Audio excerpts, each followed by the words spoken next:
اہل تقوی کی صورت بنا لیجئے، اہل تقوی کی صورت بنا لیجئے، نور سنت سے چہرہ سجا لیجئے، نور سنت سے چہرہ سجا لیجئے، اہل تقوی کی صورت بنا لیجئے۔ بسم اللہ الرحمن الرحیم،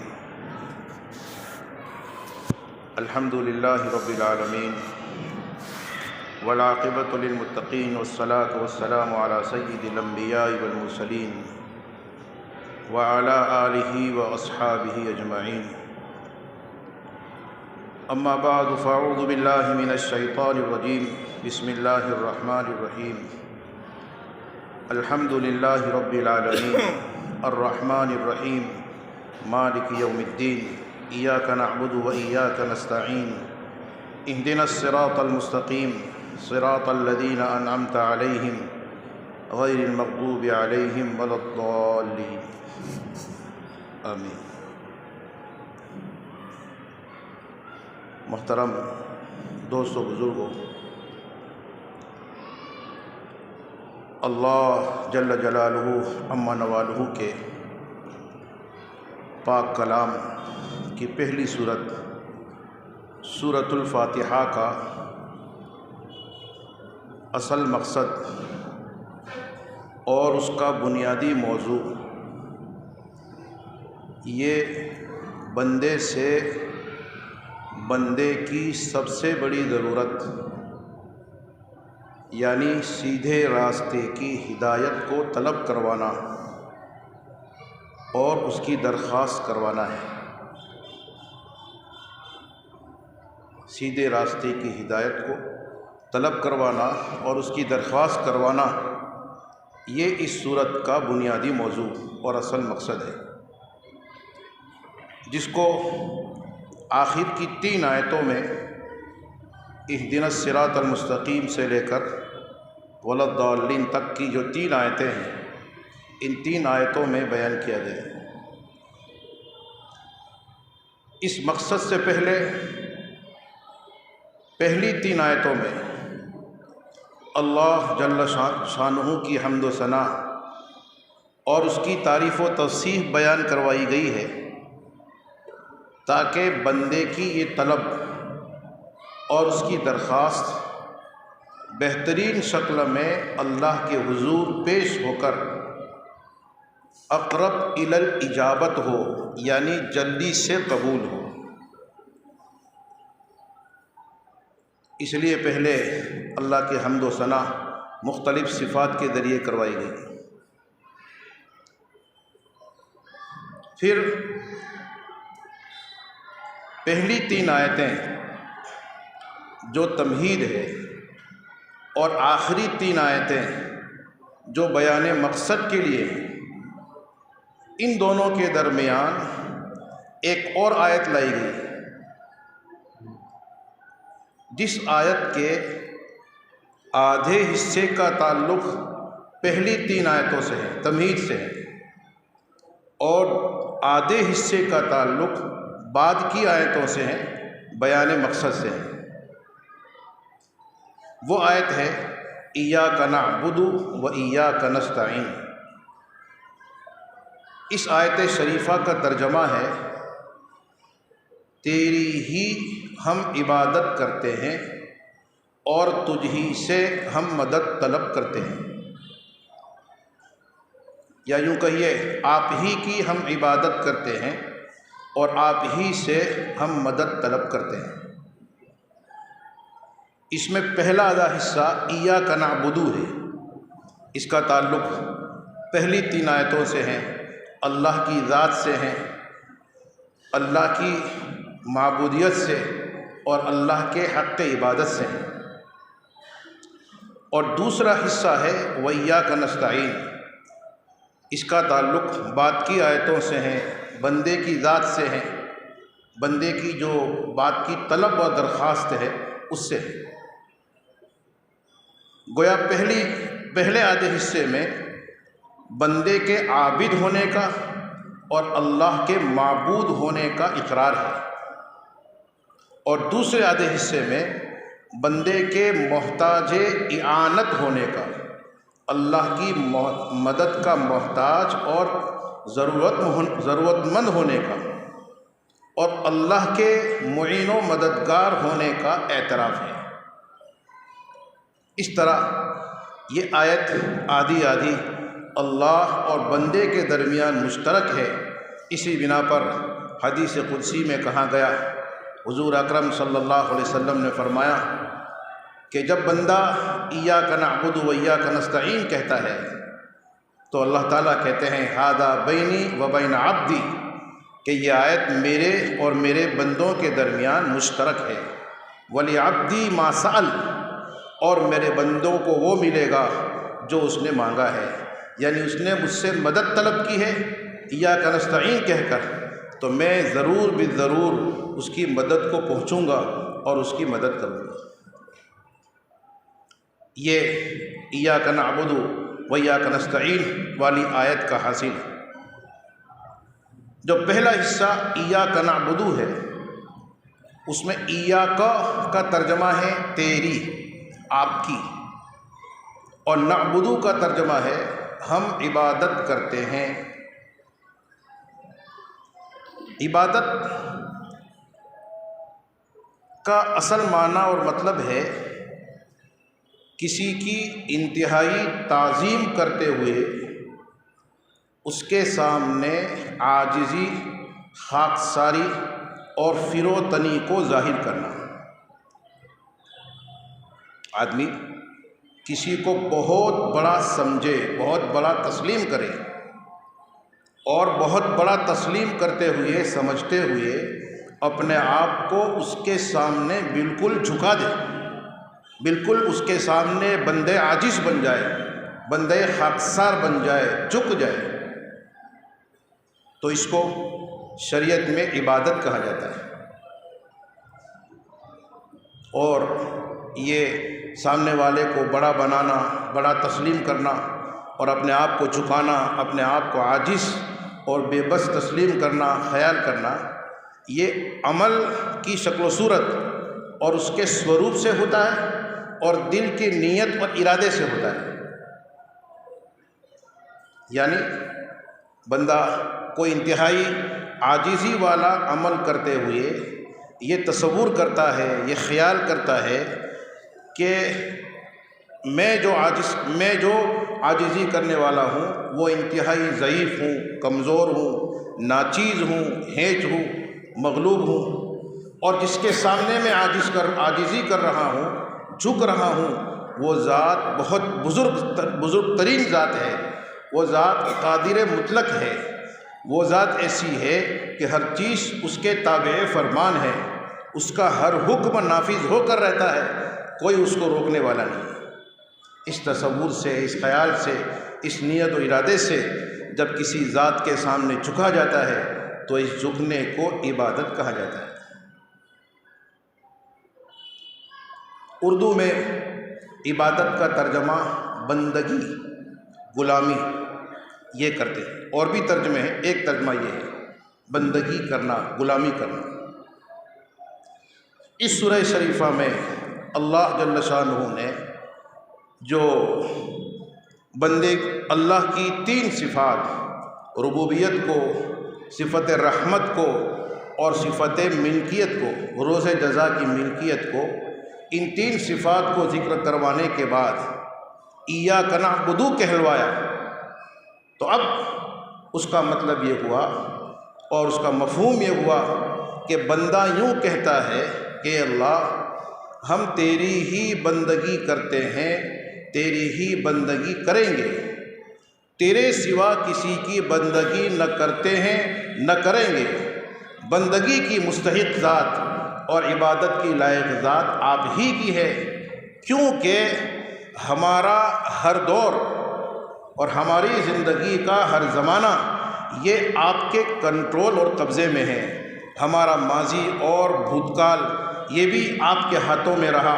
کیونکہ آپ رب العالمین ہیں۔ ہمارا حال اور ورتمان یہ بھی آپ کے ہاتھوں میں ہے، کیونکہ آپ رحمان الرحیم ہیں۔ ہمارا بھوشیہ اور مستقبل یہ بھی آپ کے ہاتھوں میں ہوگا، کیونکہ آپ مالک یوم الدین ہیں۔ جب ہمارا ماضی آپ کے کنٹرول میں، ہمارا حال آپ کے کنٹرول میں، ہمارا مستقبل آپ کے کنٹرول میں، ہم اپنی زندگی کے ہر دور اور زمانے میں آپ کے محتاج ہیں، آپ کے بغیر ہمارا نہ کچھ ہوتا ہے نہ کچھ ہونا ہے، تو پھر ہماری عبادت اور بندگی کے لائق آپ ہی ہیں، ہماری اطاعت اور فرما برداری کے مستحق آپ ہی ہیں۔ یہ کلمہ اس جذبے سے، اس نیت سے، اس تصور و خیال سے ہم اور ہر بندے مومن یہ ہر نماز کی ہر رکعت میں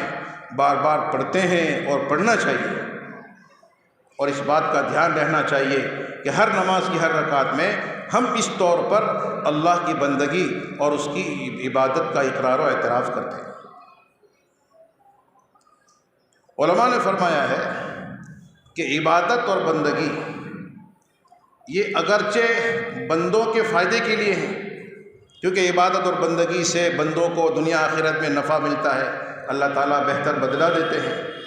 جو بندگی کرتا ہے وہ فائدہ اٹھاتا ہے، نفع پاتا ہے، اور جو بندگی سے منہ موڑتا ہے وہ سزا پاتا ہے۔ لیکن اس کے باوجود بندگی اور عبادت یہ اللہ جل شانہ کا ایک لازمی حق ہے، اللہ کا حق ہے، جس کو ماننا اور جس کو ادا کرنا تمام بندوں کے لیے ضروری ہے، اور اس حق کا اللہ کی طرف سے مطالبہ ہونا ہے۔ جیسے دوسرے حقوق کا اہل حقوق مطالبہ کرتے ہیں اور مطالبہ کرنے میں حق بجانب ہوتے ہیں، ایسے ہی یہ اللہ کا بندوں پر ایک لازمی حق ہے۔ اس حق کی ادائیگی بندوں کے لیے ضروری ہے، اور بندوں سے اس حق کا مطالبہ یوم آخرت کو ہونا ہے۔ حضرت نبی کریم صلی اللہ علیہ وسلم نے ایک حدیث شریف میں اللہ تعالیٰ کے اس حق کا تذکرہ کیا ہے۔ روایت میں ہے کہ ایک مرتبہ آپ صلی اللہ علیہ وسلم تشریف لے جا رہے تھے، آپ کے پیچھے حضرت معاذ بن جبل رضی اللہ تعالیٰ عنہ سوار تھے۔ آپ نے پوچھا، یا معاذ هل تدری ما حق اللہ علی العباد وما حق العباد علی اللہ؟ معاذ کیا جانتے ہو کہ اللہ کا بندوں پر حق کیا ہے اور بندوں کا اللہ پر حق کیا ہے؟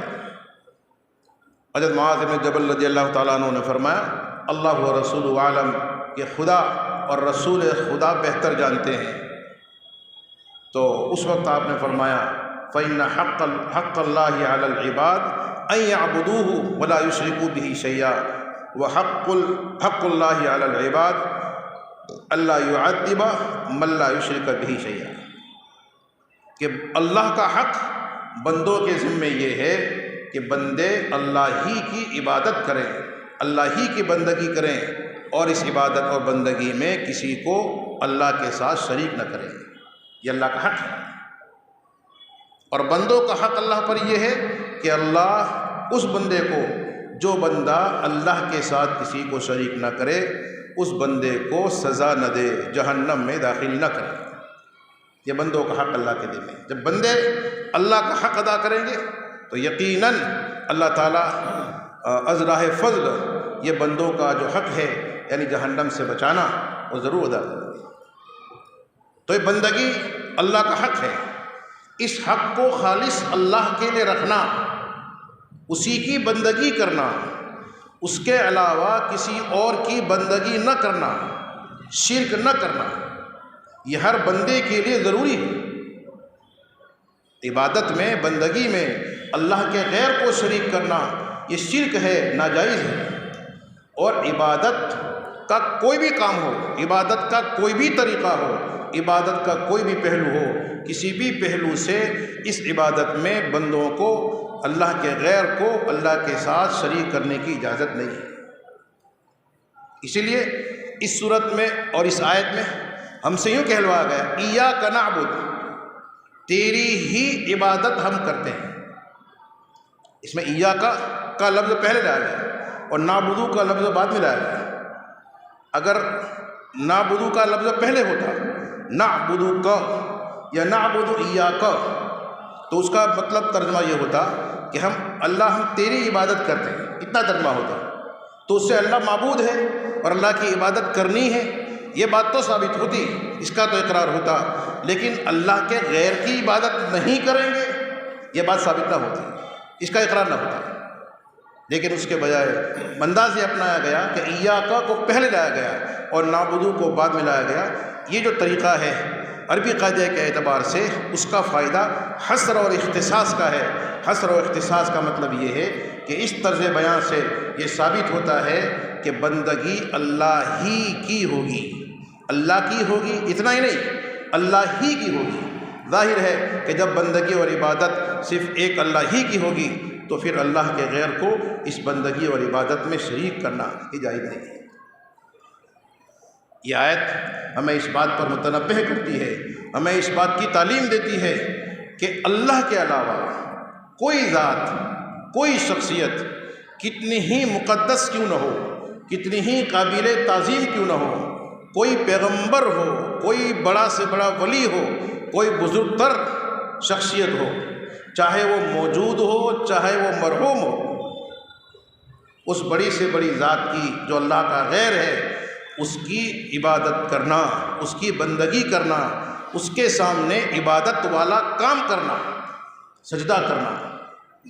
طواف کرنا، یہ جائز نہیں ہے ہمارے دین میں اور ہماری شریعت میں، اس کی کوئی گنجائش نہیں۔ حتیٰ کہ حضرت نبی کریم صلی اللہ علیہ وسلم کی ذات گرامی جو ساری کائنات میں سب سے معظم ہے، سب سے مقدس ہے، اللہ کے بعد آپ ہی کا مقام و مرتبہ ہے، لیکن ہمارے دین اور مسلک، ہمارے دین اور دھرم میں نبی کریم صلی اللہ علیہ وسلم کے سامنے سجدہ کرنا، آپ کی عبادت کرنا اور آپ کی بندگی کرنا جائز نہیں ہے۔ یہ ہمارے دین کی خصوصیت ہے، اس کا امتیاز ہے کہ اس دین نے خدا کو خدا کے درجے میں رکھا ہے، نبی کو نبی کے مقام پہ رکھا ہے اور ولی کو ولی کا درجہ دیا ہے، ہر اپنے درجے میں۔ نبی نبی ہے، انسان ہے، وہ کوئی خدائی اوتار نہیں ہے۔ خدا نے اور بھگوان نے نبی کے اندر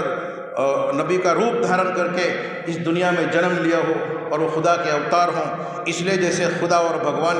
کی پوجا اور عبادت کی جاتی ہے ایسے ہی اس نبی کی پوجا اور عبادت کی جائے۔ یہ کوئی تصور اور ایسا کوئی خیال ہمارے دین اور مذہب میں نہیں ہے۔ ہمارے خدا خدا ہے، بندگی صرف اسی کی ہوگی، لا الہ الا اللہ۔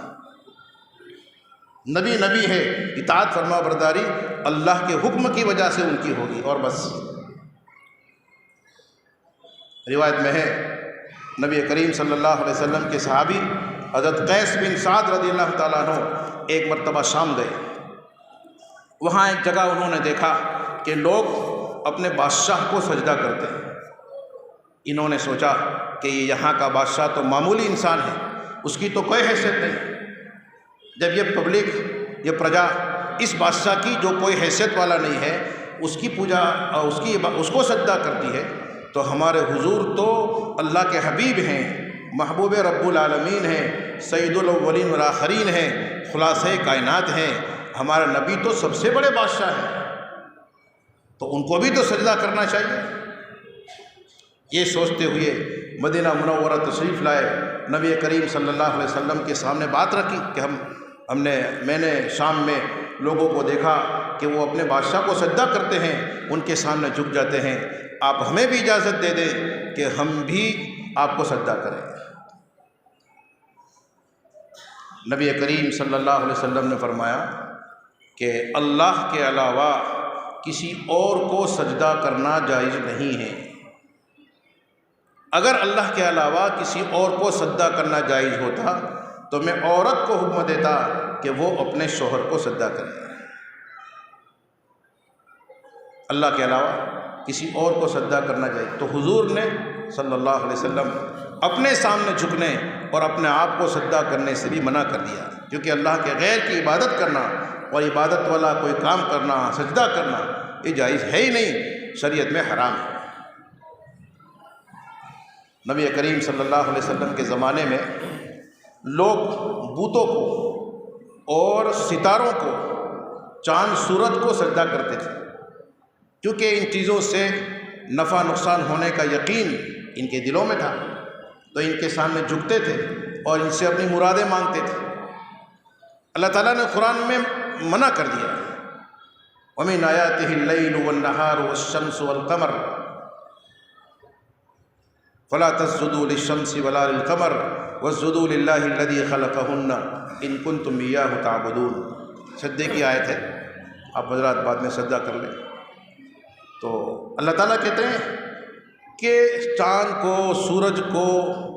اور اس سے تعلق رکھنے والی، رات دن کے نظام سے تعلق رکھنے والی بہت ساری مخلوقات اور چیزوں کو تم سجدہ کرتے ہو۔ یہ تو سب اللہ کی قدرت کی نشانیاں ہیں،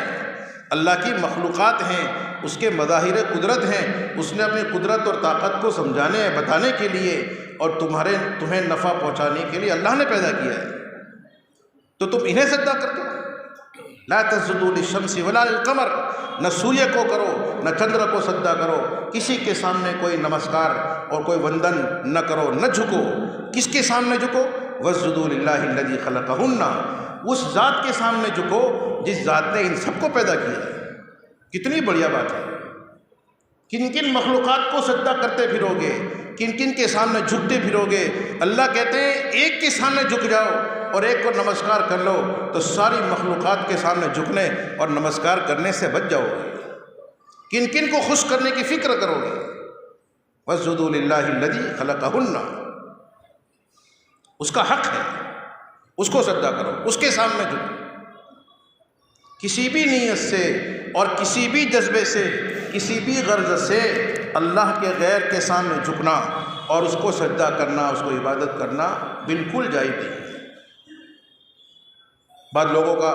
جو قبروں کے سامنے سجدہ کرتے ہیں، ان لوگوں کا خیال یہ ہوتا ہے کہ ہم ان کے سامنے سجدہ اس لیے کرتے ہیں کہ یہ حضرت ہمارے سجدے سے خوش ہو جائیں گے اور ہمارا کام بنا دیں گے، یا اللہ تک ہمیں پہنچا دیں گے، یا اللہ کے سامنے ہماری سفارش اور بلامن کر دیں گے۔ اس طرح کے مختلف خیالات کو سامنے رکھتے ہوئے لوگ قبروں کے سامنے سجدہ کرتے ہیں۔ ایسا ہی حال مکہ کے مشرکوں کا تھا۔ یہ جن مخلوقات کے سامنے جب سجدہ کرتے تھے تو توحید پرست لوگ ان کو پوچھتے تھے کہ کچھ نفع نقصان نہیں پہنچا سکتے، پھر تم ان کے سامنے کیوں سجدہ کرتے ہو، ان کی عبادت اور پوجا کیوں کرتے ہو؟ تو وہ کہتے تھے ما نعبدہم الا یقربونا الی اللہ زلفیٰ، کہ ہم ان کے سامنے جھکتے ہیں اور ان کی عبادت اور پرستش کرتے ہیں، اس کی وجہ یہ ہے کہ یہ ہمیں اللہ تک پہنچا دیتے ہیں، یہ اللہ سے ہمیں قریب کر دیتے ہیں، یہ اللہ کے دربار میں ہمارا کام بنوا دیتے ہیں۔ تو جو خیال گزشتہ زمانے میں مکہ کے مشرکین کا تھا اور کافرین کا تھا، آج وہی خیال جاہل مسلمانوں کا ہے۔ وہ اسی خیال اور نیت اور غرض سے قبروں کے سامنے، مردوں کے سامنے سجدہ کرتے ہیں، ان کا طواف کرتے ہیں۔ اللہ تعالیٰ نے منع کر دیا وَأَنَّ الْمَسَاجِدَ لِلَّهِ فَلَا تَدْعُوا مَعَ اللَّهِ أَحَدًا۔ حضرت تھانوی قدس اللہ سرہ اس آیت کا ترجمہ اور اس کی تفسیر کرتے ہوئے فرماتے ہیں کہ اللہ تعالیٰ نے فرمایا جتنے سجدے ہیں وہ صرف اور صرف اللہ کا حق ہے۔ فَلَا تَدْعُوا مَعَ اللَّهِ أَحَدًا، اس لیے تم اللہ کے ساتھ کسی کی عبادت مت کرو، کسی کے سامنے سجدہ مت کرو، یعنی کہ کوئی سجدہ اللہ کے سامنے کیا جائے اور کوئی سجدہ غیر اللہ کے سامنے کیا جائے، یہ بالکل جائز اور صحیح نہیں ہے، حرام ہے۔ سارے سجدے اللہ کا حق ہے۔ اس لیے عبادت ہو، عبادت کا کوئی بھی کام ہو، کسی پہلو سے بھی عبادت کی شکل و صورت بنتی ہو، اس شکل و صورت سے، اس پہلو سے عبادت کرنا اللہ کے غیر کے سامنے یہ ہمارے ہاں حرام ہے۔ اتنی بات ہے، علماء فرماتے ہیں کہ بندہ یا کوئی بھی اللہ کے غیر کے سامنے جو سجدہ کرتا ہے وہ سجدہ دو قسم کا ہوتا ہے، دو نیت سے ہوتا ہے، اور دونوں قسم کے سجدے کا حکم کچھ الگ الگ ہے۔ حرام تو سب ہے لیکن کچھ الگ ہے۔ ایک سجدے کی قسم وہ ہے جس کو سجدے عبادت کہا گیا ہے، اور دوسری قسم وہ ہے جس کو سجدے تحیہ کہا گیا ہے۔ سجدہ عبادت بندگی اور عبادت کے طور پر سجدہ کیا کرنا، جس کو سجدہ کر رہے ہیں اس کو معبود سمجھتے ہوئے سجدہ کرنا، یہ سجدہ عبادت ہے۔ جیسے ہم لوگ نماز میں اللہ کے سامنے سجدہ کرتے ہیں، یہ سجدہ عبادت ہے، اللہ کو معبود سمجھتے ہوئے ہم سجدہ کرتے ہیں۔ یہ سجدہ شرک ہے اور پہلے دن سے حرام ہے۔ کسی بھی شریعت میں سجدہ عبادت کرنا کبھی بھی جائز نہیں رہا، شرک بھی ہے، حرام ہے۔ اس سجدے سے آدمی مشرک ہو جاتا ہے۔ اور دوسری قسم سجدہ تحیہ، جس کو اردو میں سجدہ سلامی کہتے ہیں، یعنی آدمی کسی کے سامنے سجدہ کرے تو عبادت اور بندگی کی نیت سے نہیں، اس کو معبود سمجھتے ہوئے نہیں، بلکہ سلامی اور آداب بجا لانے کے طور پر، سامنے والے کے اعزاز اور تکریم کے طور پر، اور اس نیت اور جذبے سے سجدہ کرے۔ یہ سجدہ سجدہ تحیہ کہلاتا ہے، سجدہ تکریم کہلاتا ہے، سجدہ سلامی کہلاتا ہے۔ جیسے بادشاہوں کے دور میں بادشاہوں کے سامنے اور ان کے دربار کے آداب بجا لانے کے طور پر سجدہ کیا جانے کا رواج کبھی کبھی رہا ہے۔ یہ بھی سجدہ ہی ہے، سجدہ، لیکن یہ سجدہ گزشتہ بعض شریعتوں میں جائز تھا۔ حضرت آدم علیہ السلام کے سامنے اللہ تعالیٰ شانہ نے جو فرشتوں کو سجدہ کرنے کا حکم دیا تھا اور فرشتوں نے سجدہ کیا تھا، یہ سجدہ یہ دوسری قسم کا سجدہ تھا، سجدہ تحیہ، سجدہ تعظیم و تکریم، سلامی والا سجدہ، سجدہ عبادت نہیں تھا۔ سجدہ عبادت تو اللہ کے غیر کے سامنے شرک ہے، کفر ہے۔ اللہ جل شانہ کفر اور شرک والا کام کیسے کروا سکتے؟ تو وہ سجدہ نہیں تھا، یہ سجدہ تعظیم و تکریم تھا، یعنی جس کے سامنے سجدہ کیا جا رہا ہے اس کے مقام مرتبے کو ظاہر کرنے کے لیے یہ سجدہ کروا گیا تھا۔ فرشتوں کو بتانا تھا کہ جس آدم پر تمہیں اعتراض ہے، کیونکہ فرشتوں نے آدم علیہ السلام کو بنانے کا جو پروگرام اللہ تعالیٰ نے فرشتوں کے سامنے پیش کیا تھا، تو اس وقت فرشتوں نے اعتراض کیا تھا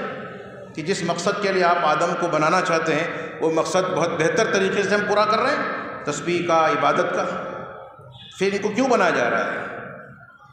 تو آدم علیہ السلام کے تعلق سے کچھ اس طرح کی بات فرشتوں کے اندر پیدا ہوئی تھی، تو اللہ تعالیٰ نے فرشتوں کے سامنے حضرت آدم علیہ السلام کے مقام مرتبے کو ظاہر کرنے اور ان کے اعزاز و اکرام کو بتانے کے لیے سجدہ کروایا تھا۔ اسی طرح قرآن مجید میں ہے کہ حضرت یوسف علیہ السلام سے مصر میں جب ان کے بھائیوں اور ان کے والدین کی، حضرت یعقوب علیہ السلام وغیرہ کی جب ملاقات ہوئی تو اس وقت ان کی پوری فیملی حضرت یوسف علیہ السلام کے مقام مرتبے کو، مقام نبوت کو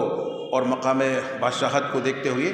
یہ سب جو ہے ازراہ محبت اور ازراہ تعظیم و تکریم، یہ سب کے سب حضرت یوسف علیہ السلام کے سامنے سجدے میں گر گئے تھے، قرآن شریف میں ہے۔ تو یہ جو برادران یوسف حضرت یوسف علیہ السلام کے سامنے سجدے میں گرے تھے، یہ سجدہ بھی عبادت کا سجدہ نہیں ہے۔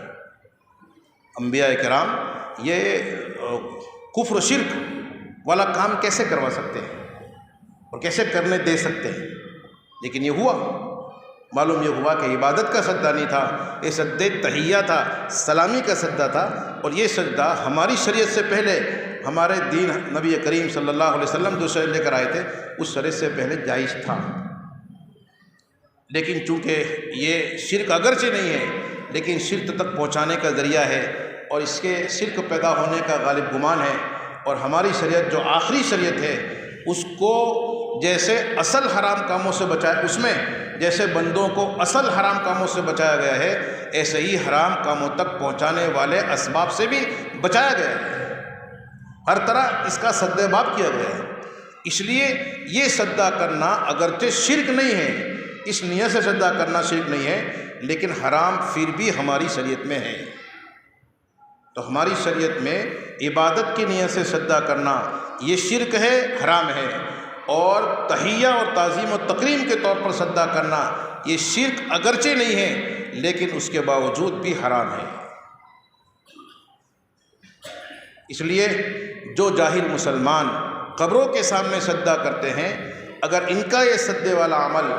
عبادت کی نیت سے ہوگا تو یہ شرک ہوگا، اور اس سجدے سے وہ مشرک ہو جائے گا، اور عبادت کی نیت سے نہیں بلکہ تعظیم و تکریم کے طور پر ہوگا تو یہ حرام تو یہ بھی ہے لیکن یہ شرک نہیں ہوگا، اس سے وہ شخص مشرک نہیں بنے گا۔ حضرت نبی کریم صلی اللہ علیہ وسلم نے جس سجدے کا تذکرہ حدیث میں کیا، یعنی یہ فرمایا کہ اگر اللہ کے علاوہ کسی کو سجدہ کرنا جائز ہوتا تو میں عورت کو حکم دیتا کہ وہ اپنے شوہر کو سجدہ کرے۔ یہاں جو سجدہ ذکر کیا گیا ہے یہ سجدہ بھی یہی سجدہ تکریم ہے، کیونکہ شوہر کے مقام اور مرتبے کے لحاظ سے عورت کے حق میں شوہر اس لائق ہے کہ اس کی خوب عظمت کی جائے، اس کا خوب اکرام کیا جائے۔ تو اس تعظیم کے حق کے طور پر نبی کریم صلی اللہ علیہ وسلم نے عورت کے لیے اس سجدے کا تذکرہ کیا ہے اور پھر اس سجدے سے بھی منع کر دیا۔ معلوم یہ ہوا کہ ہماری شریعت میں جیسے سجدے عبادت منع ہے ایسے ہی سجدے تحیہ اور سجدے تعظیم و تکریم بھی منع ہے، اس کی بھی ہمارے ہاں کوئی گنجائش نہیں ہے۔ بہرحال یہ تو سجدے کی بات ہے جس کی وضاحت میں نے کی، لیکن اس کے علاوہ عبادت کا جو کوئی کام ہو، جس کام میں بھی عبادت کا پہلو ہو، عبادت کی شکل و صورت بھی بنتی ہو، تو ایسے سب کام کرنا یہ ہمارے یہاں حرام ہے، ناجائز اور منع ہے، ایاک نعبد کے خلاف ہے۔ جیسے میں نے کہا طواف کرنا، طواف یہ صرف اللہ ہی کے در کا ہوگا، اللہ کے گھر کعبۃ اللہ کے ارد گرد ہوگا، اس کے علاوہ کسی بھی آستانے کا، حتیٰ کہ آستانہ رسول روضہ اقدس کا طواف کرنا یہ بھی جائز نہیں، یہ بھی حرام ہے۔ کسی اور بزرگ کے مزار کے آس پاس گھومنا، چکر لگانا یہ بھی ناجائز ہے، حرام ہے۔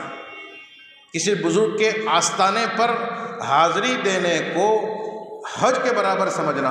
عمرے کے برابر سمجھنا یہ بھی حرام ہے، یہ بھی ایاک نعبد کے خلاف ہے۔ اللہ کے غیر کے نام پر قربانی کرنا، جانور کو ذبح کرنا، اللہ کے غیر کے نام پر منت ماننا، نظر و نیاز کا اہتمام کرنا، برکت حاصل کرنے کے لیے اللہ کے غیر کے نام کی مالا جپنا، یہ سارے کام حرام ہیں، یہ سارے ایاک نعبد کے خلاف ہیں، اس کی بالکل گنجائش نہیں ہے۔ اس لیے ہم جو اللہ کے فضل سے اور اس کی توفیق سے ہر نماز میں، ہر نماز کی ہر رکعت میں ایاک نعبد کہتے ہیں اور اللہ کی عبادت اور بندگی کا اقرار و اعتراف کرتے ہیں، ہمیں چاہیے کہ ہم اس پر قائم رہیں، اس پر دائم رہیں، اپنے آپ کو بھی اور اپنے اہل خانہ کو، اپنی فیملی کو، اپنے متعلقین کو، اپنے رشتہ داروں کو بھی اس ایاک نعبد کے ایگریمنٹ اور اس کے اقرار پر جمائیں، اس پر قائم رکھیں۔ عبادت کا کوئی بھی کام ہو اور کوئی بھی پہلو سے عبادت کی بات پائی جاتی ہو، اس سے بھی ذرا اس کا لگاؤ اور تعلق ہو تو ایسے کاموں سے، ایسی بدعات سے، ایسی خرافات سے، ایسے شرکی اعمال سے اپنے آپ کو اور اپنے گھر والوں کو بچائے۔ اللہ جل شانہ ہم تمام کو عمل کرنے کی توفیق عطا فرمائے۔ سبحان اللہ و بحمدہ، سبحانک اللہم و بحمدک، ونشہد ان لا الہ الا انت، نستغفرک و نتوب الیک۔